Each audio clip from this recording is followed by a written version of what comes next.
Among history's most remarkable figures, Thomas Edison was born in 1847 in Milan, Ohio. His father, Samuel Edison Jr., was a farmer and landowner who had fled Canada after a failed rebellion. His mother, Nancy Elliott, was a former school teacher who encouraged young Thomas's curiosity. Edison grew up in a time of big changes, railroads, factories, and new inventions were reshaping America. As a child, he was fascinated by how things worked. One famous story claims he once tried to hatch a goose egg by sitting on it, copying what he'd seen hens do. Though his family laughed, his sister Marion supported his experiments. When the family moved to Port Huron, Michigan, Edison's mother homeschooled him after he struggled in school. Poor hearing made learning harder, but he became a voracious reader. By his early teens, he was selling newspapers and snacks on trains, even starting his own paper, the Grand Trunk Herald. This early curiosity and hustle set the stage for his future as America's greatest inventor. Thomas Edison did not spend much time in a regular school. After just a few months, his mother Nancy decided to teach him at home. She recognized his bright mind and knew he needed special attention. Edison loved reading and spent hours studying books about science and history. At age 12, in 1859, Edison got his first job selling newspapers and candy on trains traveling between Michigan and Detroit. The long train rides gave him plenty of time to read. He especially liked science books by famous thinkers like Isaac Newton. Always looking for new opportunities, young Edison noticed train passengers wanted news about their local towns. So at 15, in 1862, he started his own newspaper called the Grand Trunk Herald. He wrote stories, printed copies, and sold them on the trains.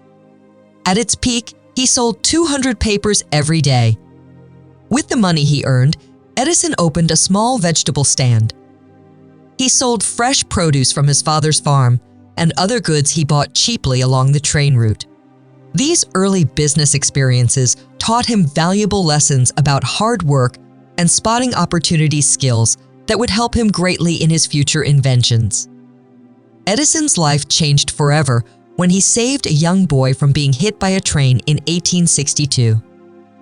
The grateful father, a telegraph operator, taught Edison how to use the telegraph machine. Within months, 16-year-old Edison mastered Morse code and got his first telegraph job. For the next few years, Edison traveled across Michigan and Indiana working as a telegraph operator. His hearing problems actually helped him focus better than other operators. He worked night shifts so he could read and experiment during the day.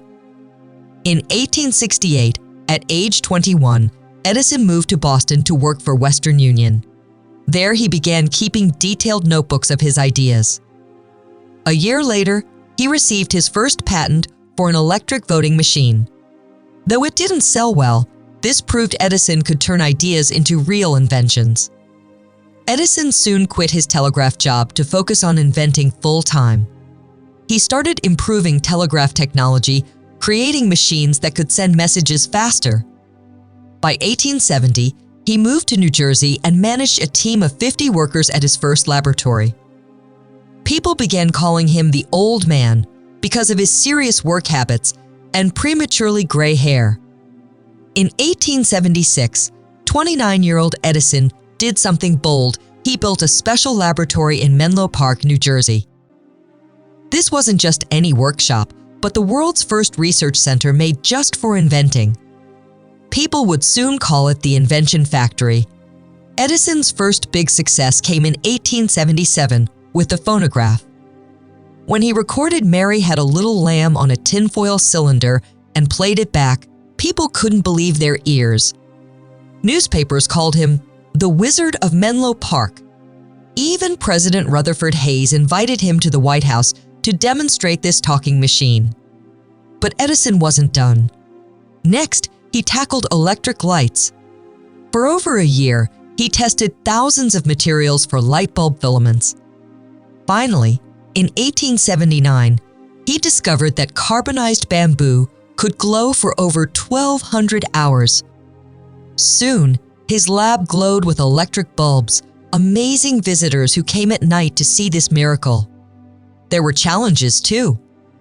In England, Joseph Swan had also invented a light bulb. Instead of fighting, Edison joined forces with him in 1883 to form Ediswan. He did the same with Alexander Graham Bell's telephone company, showing he could work with rivals when it made sense. By 1882, Edison lit up part of New York City with his electric power system. His Pearl Street power station provided safe, reliable electricity to homes and businesses for the first time in history. In the 1880s, Edison focused on bringing electricity to the world. His Menlo Park laboratory became a factory for electric lights and power systems.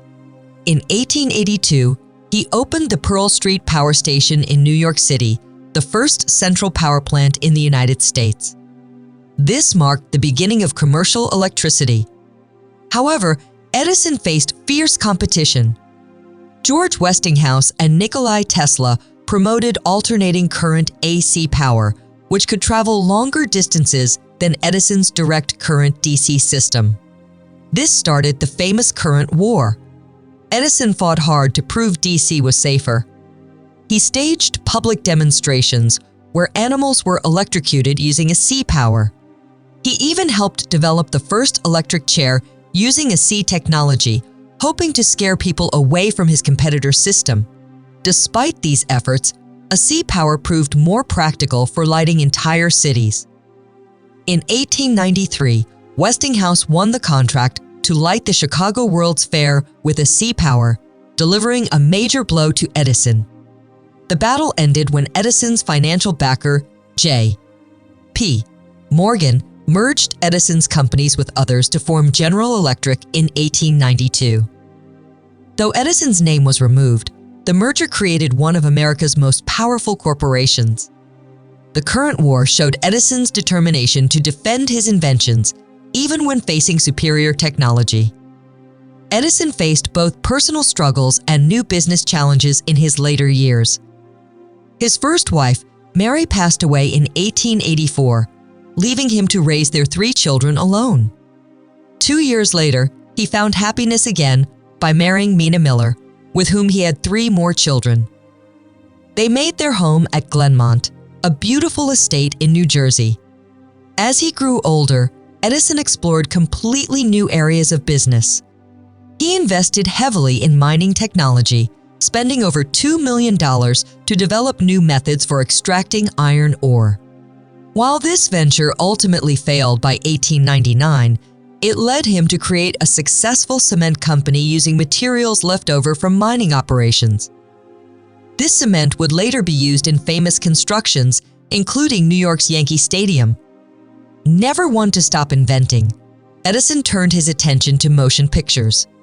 He built America's first movie studio, which everyone called the Black Maria because of its unusual shape. Here he developed early movie cameras and produced some of the first films ever made. Even in his 70s during World War I, Edison worked tirelessly, advising the U.S. Navy and searching for ways to make rubber from American plants when imports became scarce. His goldenrod rubber experiments became his final major project, showing his inventive spirit never faded, even at the end of his life. In his final decade, Edison became a living legend.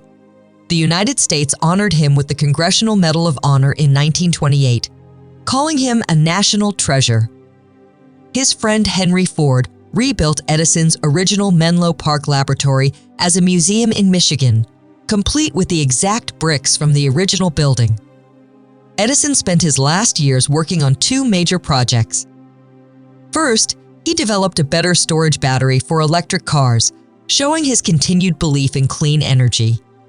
Second, he experimented with making rubber from goldenrod plants, wanting America to have its own supply. His health began failing in 1931. Though suffering from diabetes, he refused to slow down, surviving mostly on milk and cigars. That summer, he gave a hopeful radio message during the Great Depression, telling Americans to have faith and go forward. Thomas Edison passed away on October 18, 1931, at age 84. At the moment of his death, communities across America dimmed their electric lights in tribute to the man who had invented them. Today, Edison holds over 1,000 patents, more than any other American inventor. While some criticize his business tactics, no one denies his incredible impact.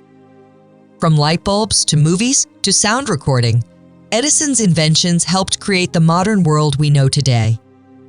Thomas Edison's legacy presents us with a fascinating question. Was he primarily the brilliant inventor of school book legends or a ruthless businessman who took credit for others' work? The truth lies somewhere in between. While his laboratories produced world-changing inventions, his battles with Tesla and Westinghouse revealed a competitive, sometimes unethical side. What do you think? Should we remember Edison as the father of modern electricity, or did his business tactics overshadow his genius? Share your thoughts in the comments below. We'd love to hear your perspective. Don't forget to like, share, and subscribe for more historical deep dives. Thank you very much for watching.